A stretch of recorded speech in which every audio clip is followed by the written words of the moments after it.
रागीलाल news के प्रदेश bulletin में आप सभी का स्वागत है। आपके साथ मैं हुरिया तोमर। आइए नजर आते हैं आज के कुछ प्रमुख खबरों पर। हल्द्वानी के अम्बेडकर नगर में गैस सिलेंडर फटने से लगी भीषण आग। कुमाऊं आयुक्त ने की नलकूपों की समीक्षा, अधिकारियों को दिए आवश्यक दिशा निर्देश। कुत्तों में तेजी से फैल रहा पार्वो, प्रतिदिन 40 से 50 की हो रही ओपीडी। संदिग्ध परिस्थितियों में टैक्सी चालक हुआ लापता। रामनगर में पूरे उल्लास के साथ मनाया गया परशुराम जन्मोत्सव। लाखों की ठगी करने वाले सूबेदार को पुलिस ने किया गिरफ्तार। अब खबरें विस्तार से। हल्द्वानी के अम्बेडकर नगर क्षेत्र में आज एक घर में सिलेंडर फटने के चलते भीषण आग लग गई, जिसमें 3 लोग गंभीर रूप से झुलस गए। वहीं सूचना मिलने पर फायर ब्रिगेड, पुलिस और प्रशासन के अधिकारी मौके पर पहुंचे, जिसके बाद फायर ब्रिगेड की गाड़ी ने बामुश्किल आग पर काबू पाया। वहीं पुलिस और 108 की मदद से झुलसे हुए लोगों को सुशीला तिवारी और कृष्णा हॉस्पिटल में भर्ती कराया गया, जहां उनका इलाज चल रहा है। संवाददाता दीपक अधिकारी की रिपोर्ट।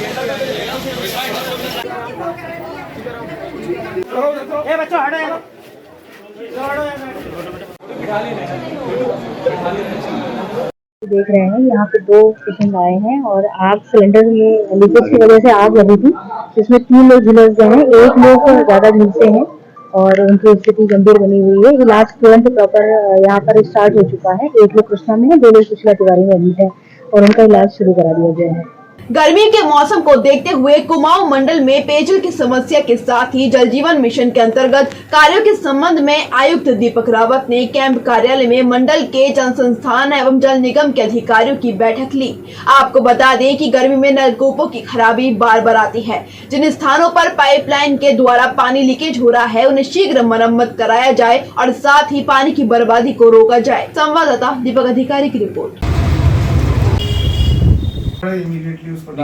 देखिए, मीटिंग इस बात की थी कि गर्मियों में जो पानी की किल्लत होती है और कई जगहों पे हम देखते हैं कि पानी सुचारू रूप से पहुंच नहीं पाता या कम होता है, खपत भी बढ़ जाती है, ये भी इसका एक बड़ा रीजन होता है। तो इसको लेके क्या तैयारियां हैं? एक तो जो रूटीन तैयारी होती है वो ये होती है कि जल संस्थान पे अपने टैंकर्स होते हैं जो इनके अपने खुद के होते हैं, उसके डीजल का खर्चा होता है, तो क्या रूटीन मैटर है। इसके अलावा जल संस्थान बहुत से टैंकर्स को हायर करता है जिसके रेट्स जिला स्तर पे अप्रूव होते हैं। तो सभी जगह ये रेट्स अप्रूव हो गए हैं और इस बार गर्मी ज्यादा क्योंकि पड़ रही है और अभी से कुछ क्षेत्रों में दिक्कत पानी की सामने आई है, तो अतिरिक्त जो टैंकर्स की धनराशि है उसकी डिमांड यहाँ पे की गई है।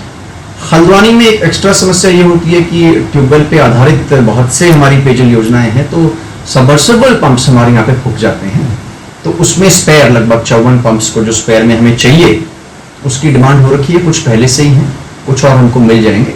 और बाकी रूटीन में जो लीकेजेस हैं, जो बड़ी लीकेजेस हैं जिनसे पानी हमारा एक तो वेस्ट होता है और दूसरा सड़कें भी टूटती हैं, उसको नियमित रूप से चेक करने के निर्देश दिए गए हैं। इसके अलावा जल जीवन मिशन की प्रगति, ऐसे जो काम है जिन पे कि अभी तक टेंडर नहीं हो पाए, ऐसा कोई भी काम नहीं, टेंडर सब पे हो गए, लेकिन लगभग 30-35 काम अभी भी ऐसे हैं जिनमें टेंडर्स तो हुए हैं लेकिन अभी वर्क ऑर्डर जारी नहीं हो पाया, कहीं पे कोई पार्टी नहीं आ पाई तो उन पे रीटेंडर्स चल रहे हैं।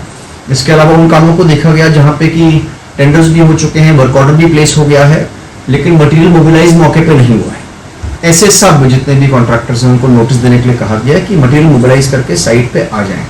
कुल मिलाकर जो छोटी योजना है उसमें तो काम तेजी से चल रहा है, जो बड़ी योजना है उसमें क्योंकि मटेरियल आने में दिक्कत भी होती है, थोड़ा वक्त भी लगता है, तो उसकी समीक्षा भी मेरी ओर से की जा रही है। इसके अलावा जल निगम की ओर से नमामि गंगा के तहत कुछ सीवेज योजनाओं पर भी काम हो रहा है, जिसमें कि बड़ी नालों की टेपिंग करनी है, उधमसिंह नगर में चल रहे हैं। ये भी नई योजना, हाल ही में इनके टेंडर्स हुए हैं, तो 15-16% के आसपास ही इसमें भी प्रोग्रेस है। इन दिनों पालतू कुत्तों सहित आवारा कुत्तों में पार्वो वायरस तेजी से फैल रहा है। आपको बता दें कि शहर के कालाढूंगी रोड स्थित पशु अस्पताल में प्रतिदिन 40 से 50 पशु प्रेमी अपने पालतू कुत्तों को लेकर ओपीडी के लिए पहुंच रहे हैं। पार्वो के बाद केनाइन डिस्टेम्पर और हीट स्ट्रोक के केस भी अस्पताल में पहुंच रहे हैं। यहाँ तैनात पशु चिकित्सा अधिकारी डॉक्टर R.K. पाठक ने बताया कि इस वायरस से ग्रसित कुत्तों में खून की उल्टियां, दस्त जैसे मुख्य लक्षण पाए गए हैं। इस बीमारी से बचाव के लिए कुत्ते को स्लाइन चढ़ाने के साथ ही एंटीवायरल और एंटीबायोटिक दवाइयां दी जाती हैं। संवाददाता दीपक अधिकारी की रिपोर्ट।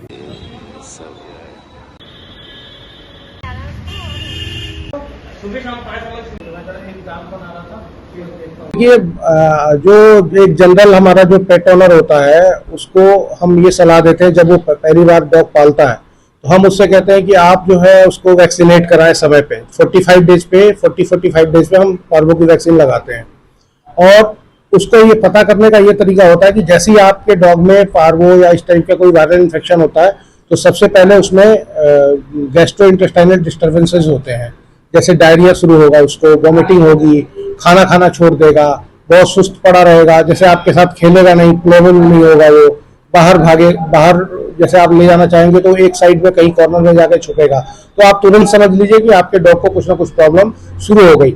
स्पेशली जो छोटे जो पेट्स होते हैं, पपीज होते हैं, जो बिलो 3 मंथ्स के होते हैं, उसमें ये समस्या ज्यादा होती है, उनकी इम्यूनिटी वीक होती है।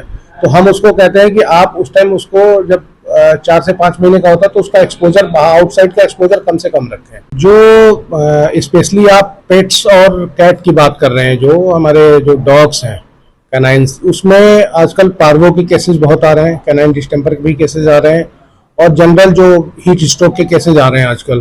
तो उससे बचाव का यही है कि आप कुत्ते को हवादार जगह पे रखें, उसको ठंडा पानी पिलाएं, दिन में 3-4 बार कम से कम प्रॉपर वाटरिंग करें, उसकी देखभाल करें, उसको ठंडी जगह पे रखें। और जब भी उसमें थोड़ी भी समस्या दिखे, जैसे कि उसने खाना खाना छोड़ा, या जैसे वॉमिटिंग स्टार्ट हुई, या पोटी पतली कर रहा है, डायरिया हो रहा है उसको, तो तुरंत अपने जो भी पशु चिकित्सालय है निकटवर्ती उससे संपर्क करें। और जो आपने पूछा कि ओपीडी कितनी हो रही है, तो ये मान के चलिए कि 40 से 50 डॉग के केसेस पर डे आ रहे हैं आजकल। ट्रांजिट कैंप से घर व दुकान के ताले तोड़कर सोने के जेवरात और नकदी चुराने वाले 3 चोरों को पुलिस ने गिरफ्तार किया है। आपको बता दें कि एक व्यक्ति द्वारा बीती 18 अप्रैल को अज्ञात चोरों द्वारा उसके घर चोरी करने की सूचना दी गई थी। वहीं तहरीर के आधार पर पुलिस ने आरोपी को गिरफ्तार कर चोरी का माल बरामद किया है। संवाददाता दुर्गेश तिवारी की रिपोर्ट। ये जो करते थे और इनकी बहुत ही सराहनीय भूमिका। इसमें 3 अभियुक्तों की गिरफ्तारी हुई। आरिंदा गौतम की तरफ से एक तहरीर ट्रांजिट कैंप थाने में दी गई थी, जिनमें इनके द्वारा जिसमें बताया गया कि इनके घर पे घरेलू सामान की बड़ी मात्रा में चोरी हुई, जिसमें सोने चांदी के ज्वेलरी और साथ में इनके एटीएम कार्ड, बैंक के डेबिट कार्ड्स और कैमरा इत्यादि थे। और उस घटना को पूरी गंभीरता से लेते हुए इसमें हमने सीओ रुद्रपुर के निर्देशन में टीमों का गठन किया, और जिसको सुंदरम शर्मा जो इंस्पेक्टर ट्रांजिट कैंप है वो लीड कर रहे थे। तो इस टीम ने बहुत ही मेहनत के साथ और प्रोफेशनल पुलिसिंग का इसमें उदाहरण पेश करते हुए इस टीम ने इंटेलिजेंस मैनुअल गैदर किया, और इस इंटेलिजेंस मैनुअल और इलेक्ट्रॉनिक सर्विलेंस की सहायता से इसमें इन्होंने बहुत बड़ी सफलता हासिल की, जिसमें 3 अभियुक्तों की गिरफ्तारी की गई है और चोरी में गया 90% से ज़्यादा इसमें सामान बरामद हो चुका है। और इन चोरों का लंबा चौड़ा आपराधिक इतिहास है, इन पे 1 दर्जन से अधिक अभियोग दर्ज हैं, जिसमें एक्साइज एक्ट, आर्म्स एक्ट, चोरी और गुंडा अधिनियम के मुकदमे हैं। और आपके चैनल के माध्यम से हम लोग ये भी रिक्वेस्ट करना चाहेंगे कि जब भी आप जाते हैं अपने नज़दीकी थाने में अवश्य सूचित करें, और अपने घरों में एडिशनल लॉक, CCTV अवश्य लगवाएं।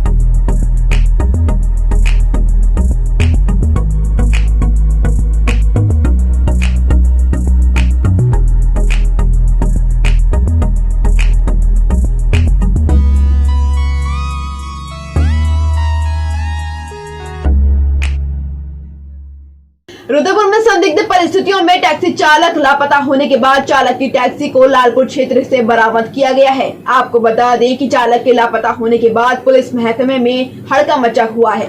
जानकारी से पता चला है कि दिल्ली से वापस लौटा हल्द्वानी का टैक्सी कार चालक रुद्रपुर में संदिग्ध परिस्थितियों में लापता हो गया, जहां पुलिस ने गुमशुदगी दर्ज कर तलाश शुरू कर दी है।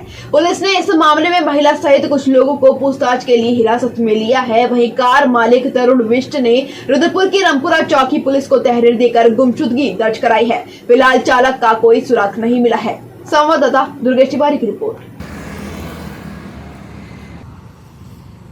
व्यक्ति के गुमशुदा होने की प्राप्त हुई, इनकी उम्र लगभग 38 वर्ष है, और इनका जो फ़ोन है उसका हमें लोकेशन मिला था, परंतु फ़ोन किसी और व्यक्ति के पास पाया गया।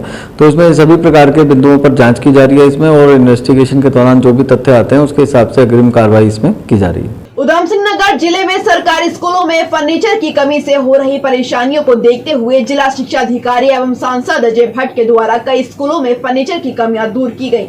आपको बता दें कि दिशा की बैठक में सांसद अजय भट्ट के द्वारा जिला शिक्षा अधिकारी रमेश आर्य के द्वारा जो मांग रखी गई थी उसे सांसद अजय भट्ट के द्वारा पूरा किया गया है। साथ ही जिन विद्यालयों में फर्नीचर की कमी थी उन्हें पूरा किया गया। संवाददाता दुर्गेश तिवारी की रिपोर्ट। इस वर्ष में 13 अटल उत्कृष्ट विद्यालयों में 2012 जो दिशा की बैठक थी, हमारे माननीय जो सांसद हैं और माननीय केंद्रीय मंत्री हैं अजय भट्ट जी, उनके द्वारा जो दिशा में हमारे पॉइंट्स थे विद्यालयों में फर्नीचर की अवस्था, तो इसमें जो पुराने हमारे डाटा था कि पिछले दिशा की बैठक में हमने ये प्रस्तुत किया था कि जैसे हमारे बेसिक के स्कूल हैं तो बेसिक के 333 स्कूल हैं और 73 स्कूल हमारे जूनियर के हैं। इनमें जो हमारे फर्नीचर की अवस्था थी वो थी लगभग 15,000 के लगभग।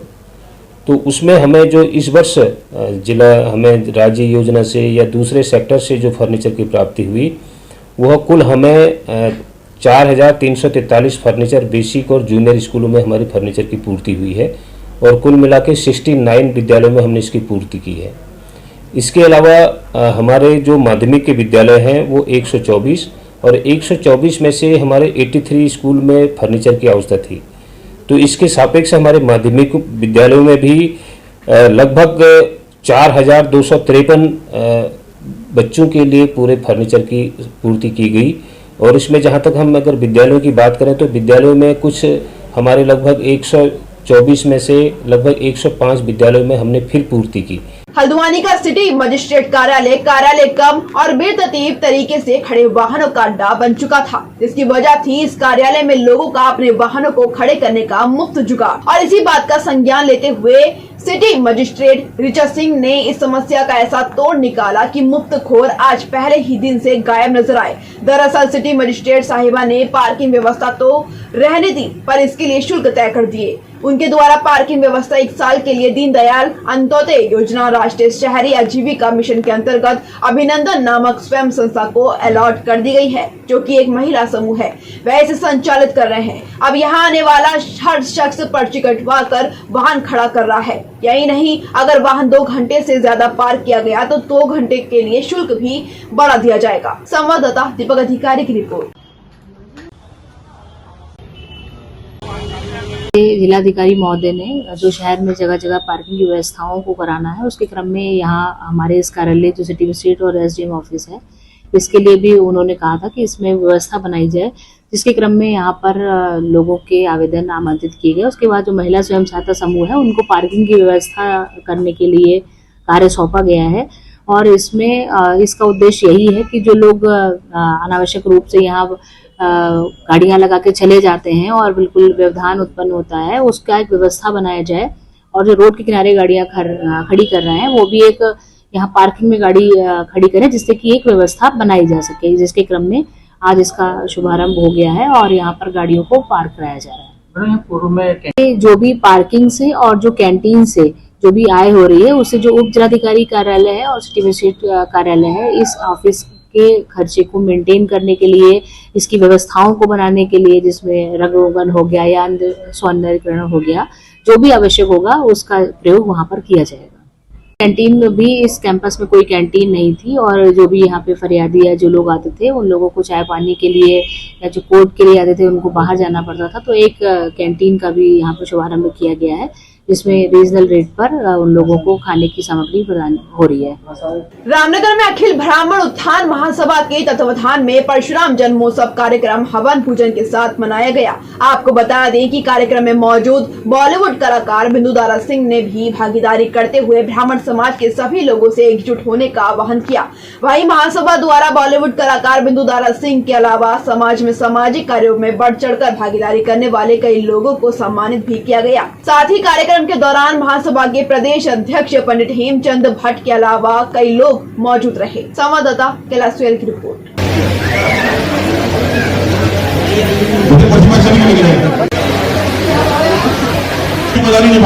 आप ये कि मेरा भी कर्तव्य है, ऐसा नहीं कि कोई जिला टैक्स बना कोई। आज जो है भगवान परशुराम जी का जो है जन्मदिन है और कई लोगों को बता दूं मैं, गलतफहमी होती है कि जैसे अम्बेडकर जयंती है, सब जयंतियाँ होती हैं, सिर्फ दो जो सबको पता है कि भगवान परशुराम अमर है, इसलिए हम उनका जन्मोत्सव मनाते हैं। और आज रामनगर जो है भट्ट जी के नेतृत्व में जो है रामनगर, क्योंकि हमारे प्रदेश अध्यक्ष है, आज पहला जो है इनके अंडर में जो ये सम्मेलन हो रहा है और पूरे उत्तराखंड की हमारी इकाइयाँ आई हुई हैं और साथ ही एक हमारी खुद की इकाइयाँ जो ब्राह्मण महासभा की इकाइयों के अलावा हमने जो एकता, हमारी महासभा ने एकता का जो परिचय दिया, हमेशा आगे बढ़ करके जो दूसरे संगठनों का आह्वान करा है, हम सब एक हैं, हम कोई छोटा बड़ा नहीं है, चाहे वो किसी का भी सदस्य हो। ऐसे ही प्रांतीय जो अध्यक्ष है भारतीय अखिल ब्राह्मण महासभा के पंडित सुरेश शर्मा जी हमारे बीच में है।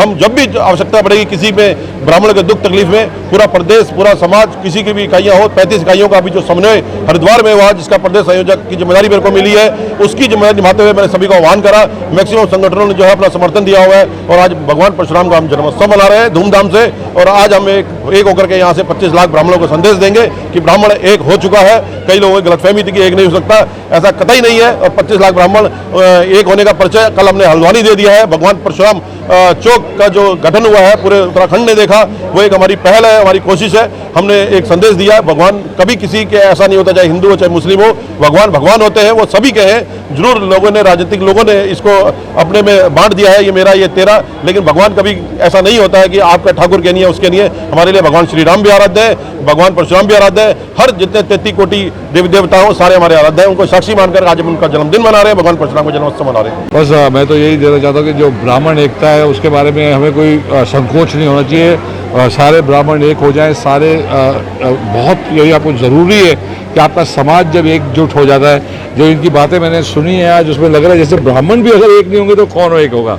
तो बहुत ज़रूरी है कि हम सब एक होके रहें, आगे बढ़ें। देश तो बहुत बढ़िया तरीके से चल रहा है, लेकिन हमारा जो है कर्तव्य, क्योंकि हम सब लुकअप करते हैं ब्राह्मण्स को, तो Brahmins have to be united, इसमें कोई डाउट नहीं है। बिल्कुल बिल्कुल। हाँ, और परशुराम जी के जन्मदिन पर आप सबको बहुत बहुत प्यार। ये आपको समझना पड़ेगा, परशुराम जी सिर्फ ब्राह्मण ही नहीं, क्षत्रिय भी हैं, तो हम लोग के भी वो आदर्श है। तो आपको समझ पड़ेगा हम सब एक हैं और कोशिश करेंगे एकता को। एकता में जो है पावर बहुत ज़्यादा है। हम कोशिश करते रहते हैं कि जाट एकता हो, ये कोशिश करते रहते हैं ब्राह्मण एकता हो, तो एकता बहुत जरूरी है। मनैना सांस्कृतिक जन कल्याण समिति द्वारा गुरुनाबाज मैदान में जगन्नाथ महोत्सव के द्वितीय दिवस के अवसर पर पूर्व विधानसभा अध्यक्ष गोविंद सिंह कुंजवाल व पूर्व कांग्रेस जिला अध्यक्ष पीताम्बर पांडे मुख्य अतिथि के रूप में मौजूद रहे। आपको बता दें कि कार्यक्रम को संबोधित करते हुए पूर्व विधानसभा अध्यक्ष कुंजवाल ने कहा कि जागेश्वर में 2015 में कांग्रेस की सरकार के समय पूर्व मुख्यमंत्री हरीश रावत के सहयोग से गुरुनाबाज में जागेश्वर महोत्सव एवं अंतर्राष्ट्रीय योग महोत्सव संपन्न कराया गया है। साथ ही आयोजक मंडल द्वारा कुंजवाल एवं उनके साथ आए हुए अतिथियों का ढोल नगाड़ों से भव्य स्वागत किया गया। संवाददाता हेमंत सिंह भारे की रिपोर्ट।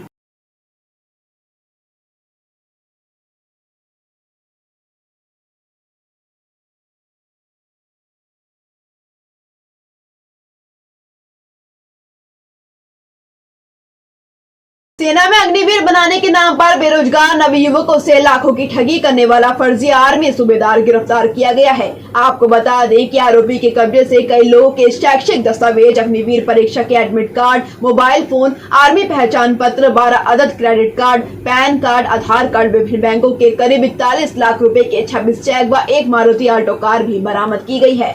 इस दौरान काफी मशक्कत के बाद मुक्तेश्वर नैनीताल से सूबेदार गोविंद सिंह न्याल को हल्द्वानी में ब्रजलाल हॉस्पिटल के पास से गिरफ्तार कर लिया गया है। संवाददाता दुर्गेश तिवारी की रिपोर्ट।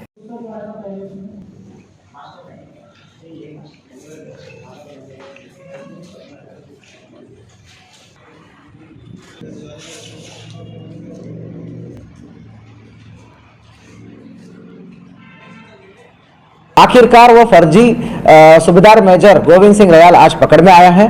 हैरानी की बात है कि ये सॉफ्टवेयर इंजीनियर था, पहले सॉफ्टवेयर इंजीनियर का काम करता था। क्विक मनी, रातों रात अमीर बनने के चक्कर में इसने देखा कि बच्चे जो है अग्निवीर को लेकर बहुत उत्सुक है, बहुत जाना चाहते हैं, तो उनका ये जो नौकरी का जो लेके जो वो रहता है ना, आसक्ति रहता है, तो उसका फायदा उठाया उसने और इस प्रकार ये फर्जी सूबेदार मेजर बनके ये दिखाता था कि मैं रिक्रूटमेंट आपको कराऊंगा, जबकि कुछ नहीं होता था। उन बच्चों की ओरिजिनल डॉक्यूमेंट ले लेता था, मेंस का एडमिट कार्ड ले लेता था, उनसे पहले से ही पोस्ट डेटेड चेक्स ले लेता था और अगर सिलेक्शन हुआ तो वो बोलता था कि मैंने कराया और उस चेक के नाम पे ले लेता था। चेक से पैसा निकालता था। नहीं हुआ तो डॉक्यूमेंट रिलीज करने के नाम पे वो जो पैसा दिया है और भी डिमांड करते थे पहले। इसको ऑलरेडी हमने पहले से एक्सपोज किया है। तो आज ये जो फर्जी सूबेदार मेजर पकड़ा हुआ है, ये इसका नाम गोविंद कन्याल है, ये नयाल है, गोविंद सिंह नयाल है और मूलतः मुक्तेश्वर नैनीताल का रहने वाला है ये। और इसकी कब्जे में फर्जी आर्मी आईडी कार्ड, फर्जी आर्मी लिकर कार्ड और काफी फर्जी डॉक्यूमेंट्स बरामद हुआ है। 2 मोबाइल फोन, 1 कार जिसमें डिफेंस लिखा हुआ है। उसके अलावा जो है 26 विभिन्न बैंकों की चेक्स है, जो बेचारे पीड़ित बच्चे हैं उनसे ले रखा था ना इसने, वो सारे 26 चेक्स बरामद हुए हैं और 41 लाख रुपए का चेक्स है। कुल मिला के 41 लाख रुपए का चेक्स है। 11 जो है विभिन्न बैंकों के 12 डेबिट कार्ड और क्रेडिट कार्ड भी हमें प्राप्त हुआ है। कहाँ हैं सब लोग? शाम की चाय तो एक साथ होनी चाहिए, सब लोग एक साथ बैठना ही नहीं चाहते। पापा, ट्राई दिस। लो, सब लपक लिए।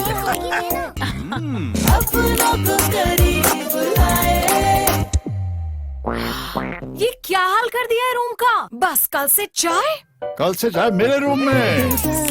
देवरपन नमकीन को करीब। कोतवाली अल्मोड़ा पुलिस व सोचिया एएनटी की संयुक्त टीम द्वारा चेकिंग के दौरान स्कूटी से 96 पव्य अवैध अंग्रेजी शराब बरामद की गई। साथ ही अभियुक्त के खिलाफ आबकारी अधिनियम के तहत मुकदमा दर्ज कर न्यायालय के समक्ष पेश किया गया। संवाददाता हेमंत सिंह की रिपोर्ट।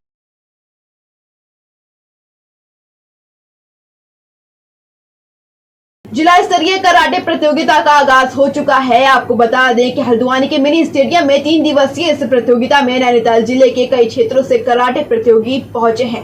प्रतियोगिता का शुभारंभ नैनीताल स्पोर्ट्स कराटे एसोसिएशन के जनरल सेक्रेटरी राकेश कुमार और रेशम विभाग के उप निदेशक और पूर्व miss Uttarakhand body building Hemchandra ने किया। आयोजकों का कहना है कि चैंपियनशिप कराने का मुख्य उद्देश्य है कि उत्तराखंड के बच्चे अधिक से अधिक खेलों से जुड़ सकें, जिससे बच्चों का भविष्य बेहतर हो और वो नशे से दूर रहें। संवाददाता दीपक अधिकारी की रिपोर्ट।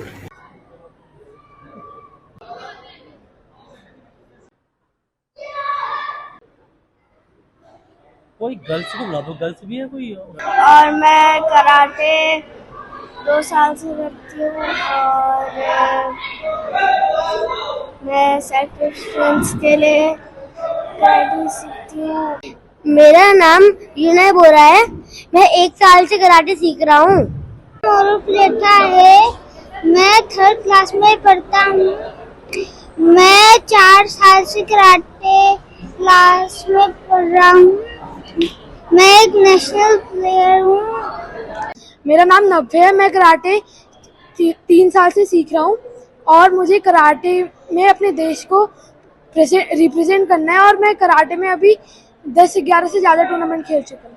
मेरा नाम नक्षिता पांडे है, मैं क्लास 2nd में पढ़ती हूँ। मैं 7 साल की हूँ।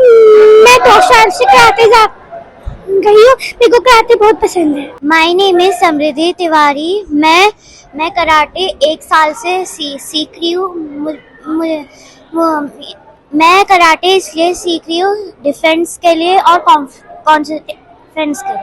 यहाँ पर नैनीताल जनपद की डिस्ट्रिक्ट कराटे चैंपियनशिप हो रही है और इसमें नैनीताल जनपद के विभिन्न क्षेत्रों से जैसे भीमताल, नैनीताल, हल्द्वानी, रामनगर और भी अन्य अनेकानेक क्षेत्रों से खिलाड़ी बच्चे आए हुए हैं जो कि 6 उम्र से लेकर के 20, 21, 22 साल तक के हैं और उनका आज स्टेट के लिए यहाँ से चयन भी होगा जो कि मई में होने वाला कंपटीशन है। मेरा नाम राकेश कुमार है, मैं Nainital district sports karate association का जनरल सेक्रेटरी हूँ और अभी हम लोग यहाँ पे नैनीताल डिस्ट्रिक्ट से बच्चों का सिलेक्शन कर रहे हैं जो स्टेट में खेलेंगे। 5, 6, 7 मई को जो देहरादून में होने वाली है उसमें स्टेट चैंपियनशिप में उसमें बच्चे यहाँ से सिलेक्ट होकर जाएंगे और हमारे काफी सारे बच्चे अभी आगे तक चले गए हैं। कुछ बच्चे कॉमनवेल्थ भी खेल के आ चुके हैं और इंटरनेशनल लेवल पे भी हमारे प्लेटफॉर्म पे अभी इसमें हमारे बच्चे खेल रहे हैं। तो काफी अच्छा हमारे बच्चे, मतलब हम चाहते हैं कि पेरेंट्स हमें और सपोर्ट करें, बच्चों को और आगे लेके आए। मोबाइल इन सब चीजों से हम लोग, हमारे कई सारे प्रशिक्षक हैं जो भीमताल, नैनीताल, रामनगर सब जगह लगे हुए हैं बच्चों को सिखाने में। अल्मोड़ा में प्रेस को जारी एक बयान में उत्तराखंड कांग्रेस के वरिष्ठ नेता एवं पूर्व दर्जा मंत्री बिट्टू कर्नाटक ने वन विभाग की कार्यप्रणाली पर गहरा रोष व्यक्त करते हुए उसके पूरी तरह बेलगाम होने की बात कही। साथ ही बीते दिनों टूटकर गिरे पेड़ों को समय पर न हटाने के चलते आंदोलन करने के लिए बाध्य होने की बात भी कही है। संवाददाता हेमंत सिंह की रिपोर्ट। आज के लिए इतना ही। उत्तराखंड से जुड़ी तमाम खबरों के लिए बने रहिए सुरागीला न्यूज चैनल के साथ। धन्यवाद।